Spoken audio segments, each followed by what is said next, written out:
ನಮಸ್ಕಾರ ವೀಕ್ಷಕರೇ. ಭಾರತದ ಪ್ರಾಚೀನ ದೇವಾಲಯಗಳ ಇತಿಹಾಸದಲ್ಲಿ ಕೌತುಕಗಳಿಗೆ ಕೊರತೆ ಇಲ್ಲ. ವಿಜ್ಞಾನದ ತರ್ಕಕ್ಕೂ ನಿಲುಕದ ಇಂದಿಗೂ ನಿಗೂಢವಾಗಿಯೇ ಉಳಿದಿರುವಂತಹ ಅನೇಕ ಅದ್ಭುತ ರಚನೆಗಳಿವೆ.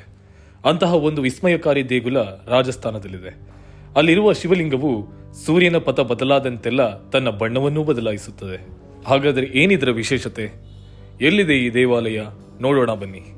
ರಾಜಸ್ಥಾನದ ಸಿರೋಹಿ ಜಿಲ್ಲೆಯಲ್ಲಿ ಪ್ರಸಿದ್ಧ ಮೌಂಟ್ ಅಬು ಗಿರಿಧಾಮದ ಸಮೀಪ ಅಚಲಗಢ ಕೋಟೆಯ ತಪ್ಪಲಿನಲ್ಲಿ ಈ ಅಚಲೇಶ್ವರ ಮಹಾದೇವ ದೇವಾಲಯ ನೆಲೆಗೊಂಡಿದೆ. ಇದು ಕೇವಲ ಪುರಾತನ ದೇಗುಲವಲ್ಲ, ಬದಲಿಗೆ ಸಾಕ್ಷಾತ್ ಶಿವನೇ ಇಲ್ಲಿ ನೆಲೆಸಿದ್ದಾನೆ ಎಂಬ ಗಾಢ ನಂಬಿಕೆ ಭಕ್ತರದ್ದು.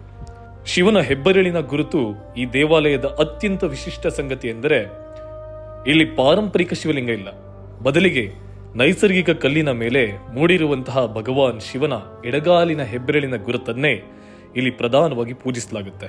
ದಿನದ 3 ಪ್ರಮುಖ ಸಮಯಗಳಲ್ಲಿ ಈ ಪೂಜನೀಯ ಶಿಲೆಯು ಬಣ್ಣ ಬದಲಾಯಿಸುತ್ತದೆ.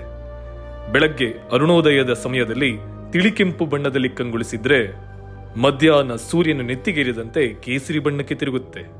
ಸಂಧ್ಯಾಕಾಲದಲ್ಲಿ ಅಂದರೆ ಸಂಜೆ ಅಥವಾ ರಾತ್ರಿಯ ಹೊತ್ತಿಗೆ ಗಾಢ ಅಥವಾ ಗೋಧಿ ಬಣ್ಣಕ್ಕೆ ಪರಿವರ್ತನೆಯಾಗುತ್ತೆ. ಈ ನೈಸರ್ಗಿಕ ವಿಸ್ಮಯದ ಹಿಂದಿನ ವೈಜ್ಞಾನಿಕ ಕಾರಣ ಇಂದಿಗೂ ಯಾರಿಗೂ ತಿಳಿದಿಲ್ಲ. ಇನ್ನೊಂದು ವಿಸ್ಮಯಕಾರಿ ಆಕರ್ಷಣೆ ಏನಪ್ಪಾ ಅಂತಂದ್ರೆ, ಈ ದೇವಾಲಯದ ಆವರಣದಲ್ಲಿ ಒಂದು ಆಳವಾದ ನೈಸರ್ಗಿಕ ಹಳ್ಳವಿದ್ದು ಅದು ನೇರವಾಗಿ ಪಾತಾಳಕ್ಕೆ ದಾರಿಯಾಗಿದೆ ಎಂದು ನಂಬಲಾಗಿದೆ.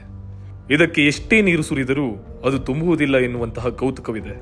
ಇಲ್ಲಿರುವಂತಹ ಶಿವನ ವಾಹನ ನಂದಿಯ ವಿಗ್ರಹವು ಕೂಡ ಅಷ್ಟೇ ವಿಶೇಷ. 4 ಟನ್ ತೂಕದ ಈ ಬೃಹತ್ ಪ್ರತಿಮೆಯನ್ನು ಪಂಚಲೋಹಗಳಿಂದ ತಯಾರಿಸಲಾಗಿದೆ.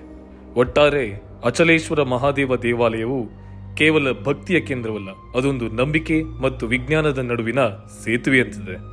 ಈ ರಹಸ್ಯಮಯ ದೇಗುಲದ ದರ್ಶನ ಪಡೆಯಲು ಪ್ರತಿ ವರ್ಷ ಸಾವಿರಾರು ಭಕ್ತರು ಮೌಂಟ್ ಅಬು ಕಡೆಗೆ ಆಗಮಿಸುತ್ತಾರೆ.